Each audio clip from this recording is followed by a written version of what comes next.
What's going on, H2 Army? Today, we're going to be trying to fix the algae problems that this particular one right here is having, because that is no bueno.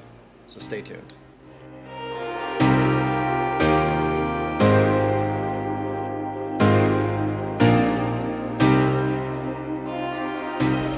So as you can see, the water is quite green. It looks like a pond, basically.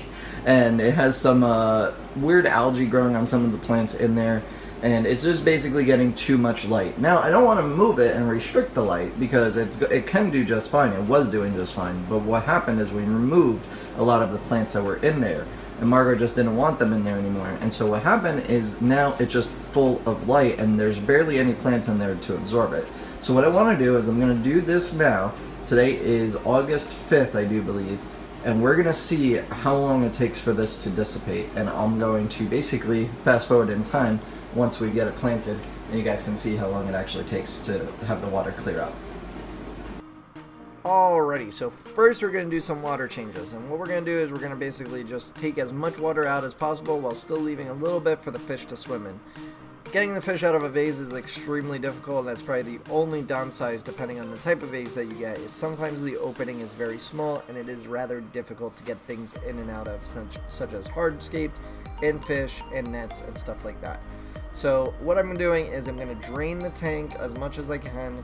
What that's doing is it's eliminating a lot of nutrients that are left in the water, as well as a lot of the algae spores that are floating around in the water, causing the green water to happen, as well as the algae on the other plants that were in there, as well as with the glass.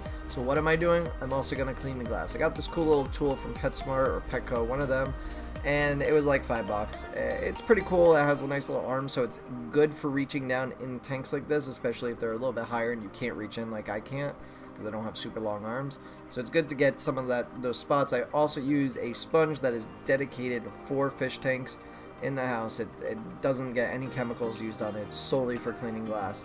So that I use. And what I'm doing here is I'm refilling the tank because I want to get all that floating debris out. And what I did is I walked away for about 5 minutes, waited for it to settle to the bottom, and then I come back in and try and siphon even more out. You just want to get as much of this detritus and this debris out as possible. It's going to be your best case scenario for dealing with algae. We want to give the plants the best environment to outcompete the algae for energy, nutrients, all that good stuff. So that's what we're doing. So I'm going to drain the tank back down. And I did add in prime in between fills because I do have to fill it back up yet again after I remove more water here. And as you can see, the fish just kind of swimming around there. They're not too happy with me, but they'll be okay. And as far as the fish that are in here, there's 4 neon tetras. They're rather small. They will be going into the 55 eventually, and we'll be getting smaller nano fish for this tank. Margaret just really liked the neon tetras, so we wound up getting those, but I did tell her they're eventually going to wind up in my 55 gallon because they're going to get a little too big for this jar. So we're going to get some fish that are actually ideal for it. So what I did next is I removed all the rocks. I didn't think that they fit in with the tank, and I wanted more space to plant more plants. That's pretty much it. I'm going to start by introducing back in the piece of wood that was here with the Anubis Nana that was growing on it, or Nana Petite. Also, I'm going to introduce several plants, all of which I'm probably going to butcher the scientific names and or names like that one. All I know is Paleo Pink. It has a K somewhere in there, something that starts with a K. It's on the website. I will link all the plants down below. They're all available on the website. Madagascar Lace was next, followed by some Water Sprite Lace. Good fast-growing plant, so it definitely helps. Some Water Wisteria, another fast-growing plant that will help, and it provides a lot of shade. This was Creeping Jenny. Creeping Jenny is another fast-growing plant. My idea for this, some Ludwigia repens of some sort. I don't know if it's dark red, some pennywort, and then I think the last plant was Hydro Japan. Oh no, that was a red tiger lotus. Unfortunately, that didn't want to stay planted, and then the Hydro Japan. So my idea behind this is put in a lot of fast-growing plants that grow super fast, that will outcompete algae, and really be able to absorb a lot of nutrients, a lot of light, and utilize it quickly. Because if you don't have fast-growing plants and you have a lot of slow-growing plants, in this certain situation where you have a lot of light, the algae can essentially outcompete the plants for nutrients and light and all that because they're too slow growing. Hence why you usually get algae on a slow growing plant in a high-tech tank. And then I'm just wiping down the glass with that sponge that is dedicated for this, and I also threw in some dwarf water lettuce. As you can see here, this is several minutes after setting it up. It looks pretty nice. Alright guys, and that's the end of the video. Thank you so much for checking it out. I would have liked to record an outro upstairs, but Margaret is sleeping. She's pregnant and she's not feeling good. If you've ever dealt with a pregnant woman that's not feeling good and is sleeping, you know like waking that up is waking up a grizzly bear, and it will maul you to death, and likewise with her.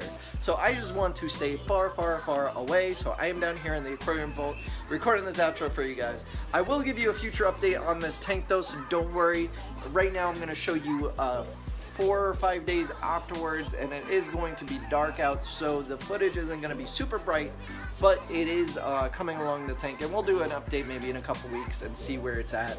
Anyway guys, let me know what you do for your algae problems down in the comments below, and I'll select another person to win a $20 gift card. Today's winner is going to be, what's his name? I forgot the name.